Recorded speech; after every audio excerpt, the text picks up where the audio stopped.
Hi everyone, welcome back to the podcast. I hope you're all doing well, and thank you for listening as always. And please like and subscribe if you haven't already done so.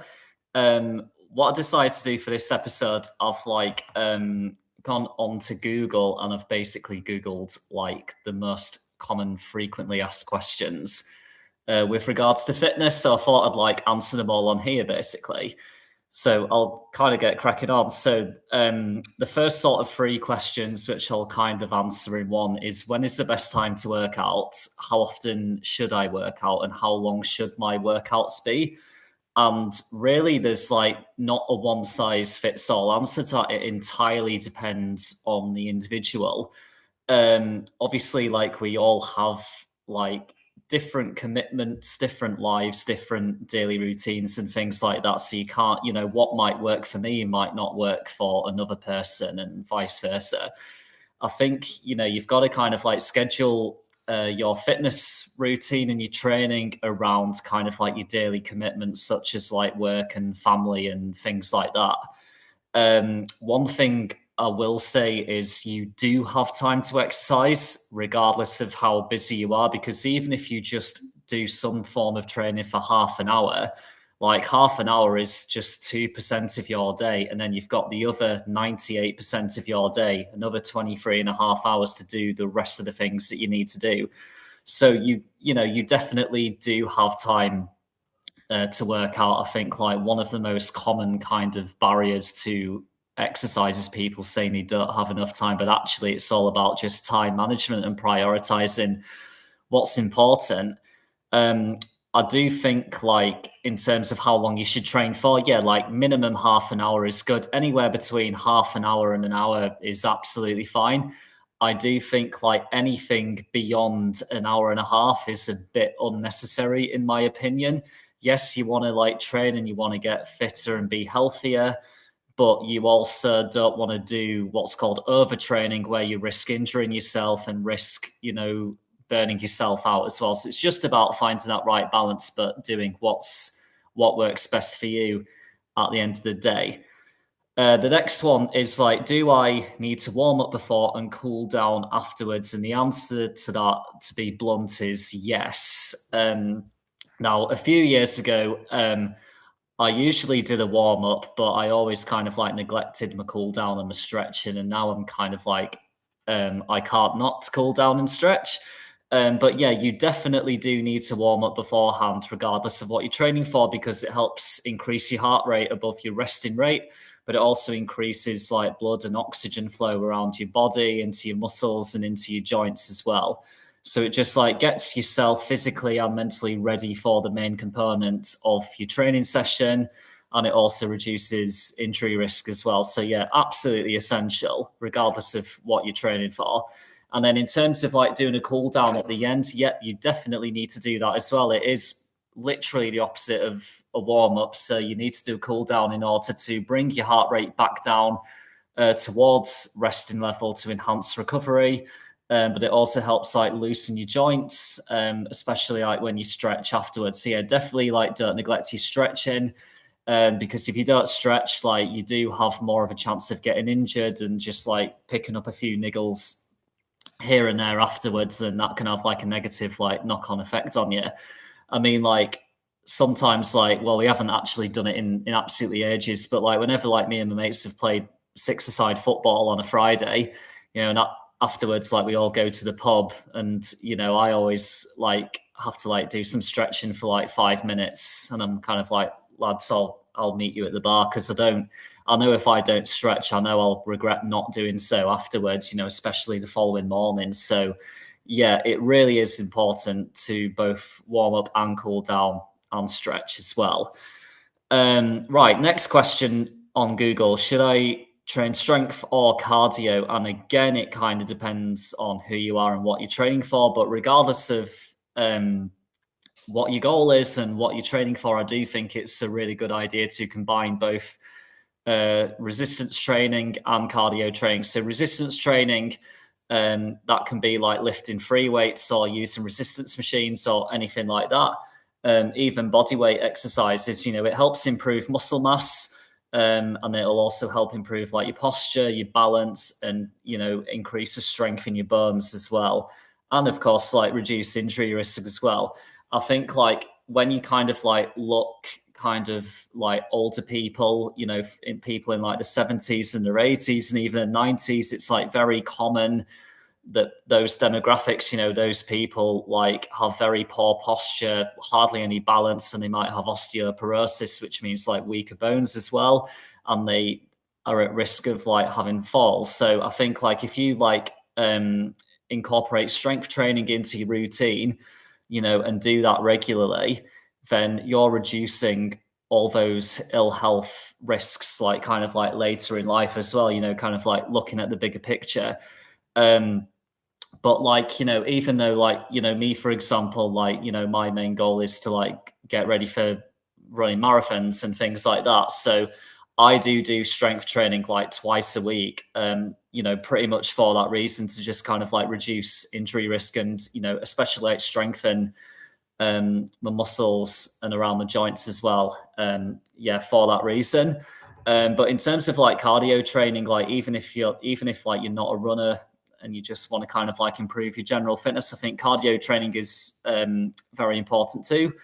Obviously, as the word suggests, like cardio, it helps strengthen your heart, also improves like the health of your brain and your lungs, and also even like your skin as well, and it helps improve sleep as well. Sleep is an entirely different subject, but yeah, if you train regularly, like that does like help improve your sleep as well, and then you kind of like feel better the following day as well. But one thing I've noticed with cardiovascular training, it does actually reduce your resting heart rate, and obviously like the lower that is, the better. I'll just use myself as an example. So like I've got asthma, and every year I've got to go to my GP surgery and have like an annual asthma review. And as well as kind of like measuring the peak flow and the lungs and things like that, while I'm there, like they do like my blood pressure and the resting heart rate and the oxygen and things like that. So I remember in 2019, so 7 years ago, it was like the week after I got back from a holiday in America. I had my asthma review, and my resting heart rate then was 59 beats per minute, which is like probably about average. And at that stage in my life, I mainly did strength training. I wasn't really doing much cardio at all. But then fast forward to, well, last week, actually, I had my asthma review a week ago, and my resting heart rate was 51 beats per minute. So in the space of like 7 years, kind of like doing pretty much like 5 to 6 years, where my main goal has been running and cardio training, yeah, I've managed to like reduce my resting heart rate by 8 beats per minute, which is quite a lot actually. So that's kind of like a good way of like measuring my progress in that way as well. But that's just kind of like an example of how doing cardio training like does improve your health as well in the long run. Right, next question. I'm feeling sore. What should I do? Okay, so it is like very common to feel a bit of soreness like the following day, and even like 2 days after you've done a training session. So you might have all heard of a term called DOMS, and that stands for delayed onset muscle soreness. So what happens, like whether you're running, and particularly when you do strength training as well, what happens is you get like micro tears in your muscles, and then what happens is like with the aid of like protein and branched chain amino acids, like your muscles are then kind of like building and repairing themselves as well. So that's basically like why you feel a bit sore afterwards, but it's definitely like nothing to worry about. Now, if, for example, you've not trained for ages and you go and do a gym session, you'll feel like really sore the following day and probably 2 days later. But the more you do train, like in the longer run, you do feel like less. Don't get me wrong, you'll still feel a little bit sore afterwards, but like the sort of severity of the DOMS, if you like, definitely does reduce longer term. But I think what you can sort of do to help with that as well, like when you have like a rest day. So I'm kind of like going off topic a little bit, but it is important to like train regularly, but it is important to have at least 1 or 2 rest days a week as well, because like I touched on earlier, you don't want to risk kind of like injuring yourself and burning yourself out either. But in terms of like your rest days, I kind of want to rephrase that as like active recovery. So even on a day where I'm not doing any training at all, I'll still like go out for a walk and do a few thousand steps, because what that does, it's like very low intensity, but it just helps like increase and maintain that blood flow around like your muscles and your joints, everything else. And it just like helps reduce the stiffness and just again like just sort of helps with your recovery. So yeah, that's one thing I definitely do. Like when I say like rest day, I don't mean like sit on your backside and not move all day. Like you still want to like head outside in the fresh air and like get a bit of walking done as well. It, you know, help you feel better mentally as well, but it does also like massively aid your recovery as well. And then also like just having like a good diet and good nutrition as well, like helps with your recovery and helps you achieve your goals as well. So just incorporating like your protein and carbohydrates as well, but also like getting your vitamins and your minerals through fruit and veg. It's always a good way to aid your recovery as well, and just like keep you feeling fresh more often and for a lot longer as well.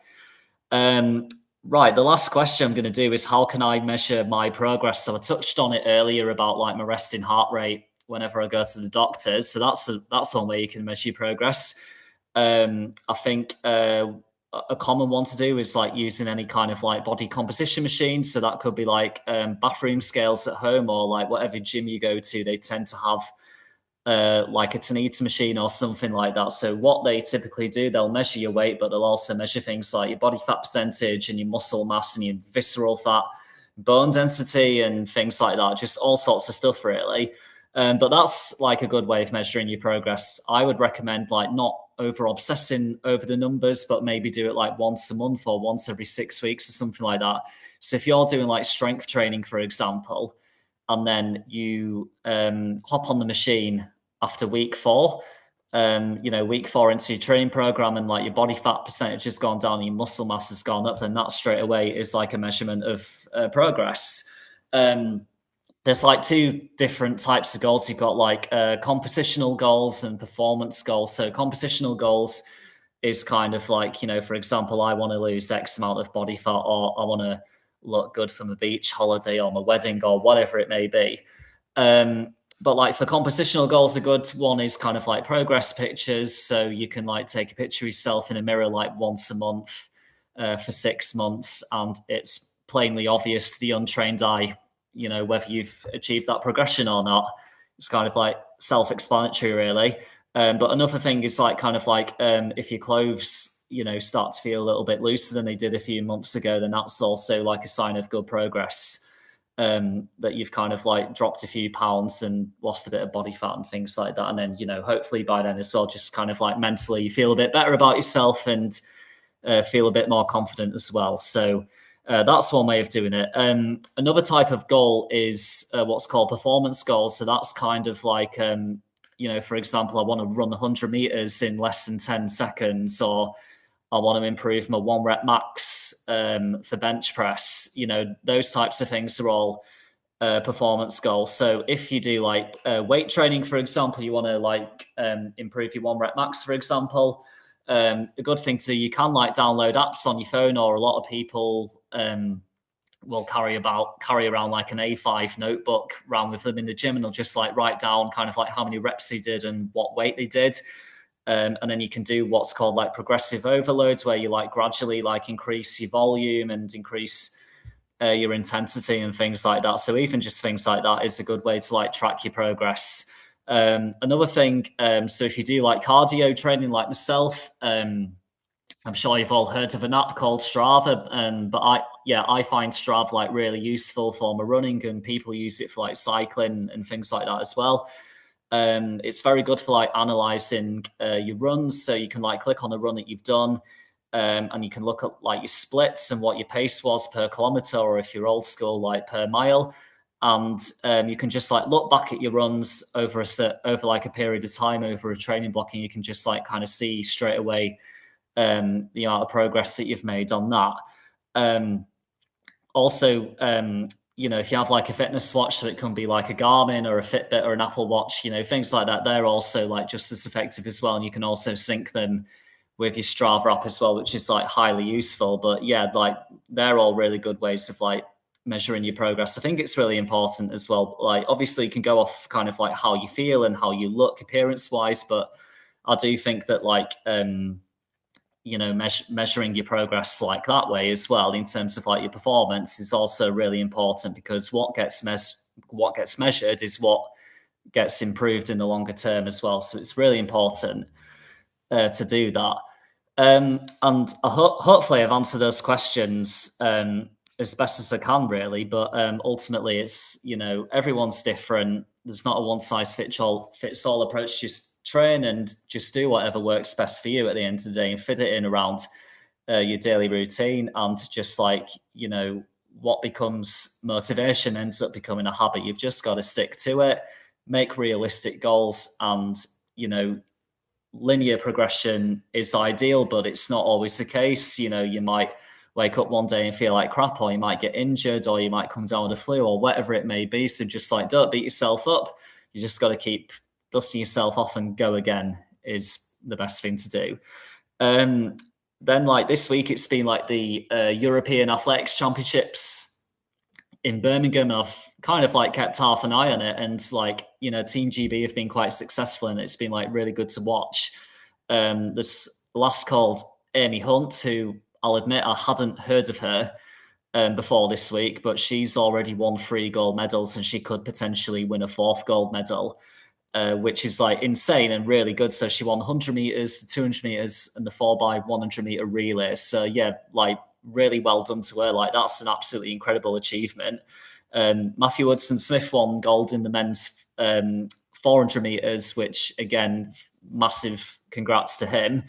I know who like Keely Hodgkinson is, because I watched the Olympics a couple of years ago when she won the Olympic gold in Paris in the 800 meters. So she won silver in the 800 meters the other day, which is still like really good. I read a stat somewhere where like she's competed in like 15 major championships, and she's got 15 medals from that. So that's like insanely good. So yeah, well done to her.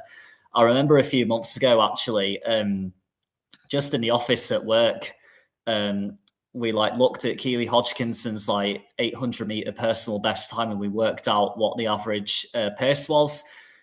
So we got Julia onto the treadmill, and we gradually like increased the speed of the treadmill, and we tried to get the speed of the treadmill to the average pace that Keely Hodgkinson ran at. And basically, like, as really good as Julia tried it, we ended up like getting her off the treadmill before we even reached Keely Hodgkinson's average speed. And, and the treadmill was like going really, really fast, by the way, like kind of like, I want to say like 18 or 19 kilometers an hour, something like that. So Julia was running like insanely fast, but like we couldn't get the treadmill speed to match Keely Hodgkinson's average speed or average pace. And I think it just like puts into perspective like how insanely fast those like professional Olympic athletes like actually run. It all looks like really easy, like when you watch them do it on the TV. And I think like it just gives you that perspective. And it's like every single like athlete who's out there competing at the highest level, like, yeah, like massive fair play and respect to all of them. I think it's like really impressive. Like, you don't see behind the scenes kind of like how hard they train and all the hell and physical and mental trauma that they put themselves through to be ready on race day and perform on the biggest stage. But yeah, I think it's like really good to see. And I've enjoyed watching it. But on the subject of Julia, so like she was actually on the radio earlier in the week. She was on BBC Radio York, and she was talking about endometriosis. So if you want to know more, I've put the link to Julia's interview in the description of this episode. So just click on the link. It'll take you to like BBC Sounds, and then just listen to it from 39 minutes onwards. And it's about 10 minutes long. And Julia talks all about endometriosis. And I think it's like really good that she did this. I think it's something that, from the powers that be, it doesn't get taken anywhere near seriously enough, to put it mildly. And I think, there needs to be like more awareness, and there needs to be like more things put into place to like help people with endometriosis ultimately like be heard at the end of the day. So yeah, click on the link in the description and listen to that from 39 minutes onwards. Yeah, I couldn't recommend it enough. So yeah, please do that. And well done to Julia for doing the interview as well. Like, really proud of you. Right, that is kind of it for this episode number 23. If you enjoyed it, please like and subscribe, share it with your friends. If you fancy sponsoring an episode, then please get in touch as well. And if there's anything you want me to talk about, then again, like, send me an email, comment below, send me a DM, or whatever it may be. Right, guys, thanks for listening, and I'll catch you in a couple of weeks. Take care.